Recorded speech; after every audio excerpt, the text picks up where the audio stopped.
चला तर मंडळी, आज आपण बिना पाकाचे अगदी मऊसूद असे रव्याचे लाडू कसे बनवायचे ते बघणार आहोत. अगदी प्रमाणबद्ध पद्धतीने इथे मी रेसिपी सांगणार आहे. तुम्ही पाहू शकता किती मस्त झालेले आहेत आणि अगदी 15 मिनिटात झालेत बरं का. त्यासाठी पहिल्यांदा कढईमध्ये 2 वाटी रवा आहे, तो 4 ते 5 मिनिटं कोरडाच भाजून घ्यायचा आहे. म्हणजे छान असा भाजला जातो. गॅसची फ्लेम अगदी मीडियम ठेवायची आहे, अजिबात मोठा ठेवायचा नाही आहे. नाहीतर काय होतं की रव्याचा रंग आहे तो अगदी तांबूस असा होतो आणि आपले जे लाडू आहेत ते लालसर असे होतात. हे बघा, 4 ते 5 मिनिटं अगदी गॅसची फ्लेम बारीक ठेवून छान असा रवा भाजून घेतलेला आहे, तुम्ही पाहू शकता. आता काय करायचं आहे, अर्धी वाटी तूप आपण घेतलेलं आहे, त्यापैकी पाव वाटी तूप आपण आत्ता वापरायचं आहे आणि पाव वाटी तूप आपण नंतर वापरायचं आहे. हे बघा, पाव वाटी तूप मी यामध्ये घालते आणि पुन्हा रवा 4 ते 5 मिनिटं छान असा मीडियम फ्लेमवर भाजून घ्यायचा आहे. लक्षात ठेवा, इथे आपल्याला गॅसची फ्लेम अजिबात वाढवायची नाही आहे. लो टू मीडियम फ्लेमवर छान रवा भाजून घ्यायचा आहे. रव्याचा खमंग सुवास येईपर्यंत आपण रवा भाजून घेऊया. हे बघा, तुम्ही बघू शकता मस्तपैकी छान असा आपला रवा भाजून झालेला आहे, अगदी छान फुललेला आहे. पाहूनच तुम्हाला समजत असेल की रवा छान भाजून झालेला आहे. आता ह्या स्टेजला आपण गॅस बंद करून घ्यायचा आहे.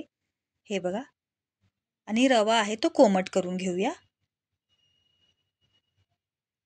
आता काय करूया, आपण रवा कोमट करून घ्यायचा आहे, पूर्ण थंड करून नाही घ्यायचा आहे, अगदी हलकासा कोमट करून घेऊया.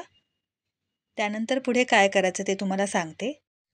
आता 4 ते 5 मिनिटं झाल्यानंतर रवा आपला कोमट झालेला आहे. आता काय करायचं आहे, हा रवा आहे तो एका मिक्सरच्या भांड्यामध्ये काढून घेऊया आणि त्यामध्ये 1 वाटी पिठी साखर घालायची आहे. लक्षात ठेवा, 2 वाटी रव्यासाठी 1 वाटी पिठी साखर अगदी परफेक्ट प्रमाण आहे. आता मिक्सरला आपण फिरवून घ्यायची आहे. छान असा रवा आणि पिठी साखर एकजीव व्हायला हवी. आता छान अशी आपली पिठी साखर आणि रवा एकजीव झालेला आहे. आता एका भांड्यामध्ये काढून घेऊयात. हे बघा, एका पसरट भांड्यामध्ये काढून घेतलेला आहे रवा आणि पिठी साखर. त्यामध्ये 2 छोटे चमचे वेलची पावडर घालायची आहे आणि आपण बाजूला काढून ठेवलेलं जे तूप आहे पाववाटी ते सुद्धा घालूया. आणि समजा तुमचं जर मिश्रण थंड झालेलं असेल तर तूप आहे ते गरम करून घातलं तरी सुद्धा चालेल. आणि छान असं मिक्स करून घ्यायचं आहे. आपलं मिश्रण कोमट असल्यामुळे आपल्याला पुन्हा वेगळं गरम करण्याची गरज पडत नाही. आता छान असं मिक्स करून झाल्यानंतर लगेचच आपण लाडू बांधायला घ्यायचे आहेत. अगदी पटपट हे लाडू बांधून होतात, काही वेळ लागत नाही आणि अगदी मऊसूद तोंडात टाकल्या विरघळणारे आपले रव्याचे लाडू तयार होतात. हे बघा, तुम्ही बघू शकता मस्त असे आपले लाडू आहेत ते छान असे बांधले जात आहेत. छानच. हे बघा, आता वरून थोडीशी मनुका लावूया, 1-2 मनुका लावूया आणि पुन्हा छान असा लाडू आहे तो बांधून घ्यायचा आहे. दोन्ही हाताने मी बांधून घेते कारण मला एका हाताने बांधता नाही येते. हे बघा, मस्तपैकी छान असा आपला लाडू आहे तो बांधला जातो आणि पटपट होतात, काही वेळ लागत नाही.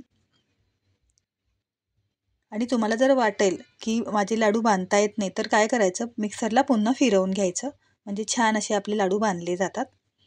हे बघा, मस्तपैकी छान आपली मऊसूद अशी पटकन होणारी बिना पाकाचे रव्याचे लाडू तयार होत आहेत. संपूर्ण रेसिपी इथे मी तुम्हाला शेअर केलेली आहे. नक्की करून बघा 2 वाटीचे आणि कसे वाटले ते नक्की सांगा.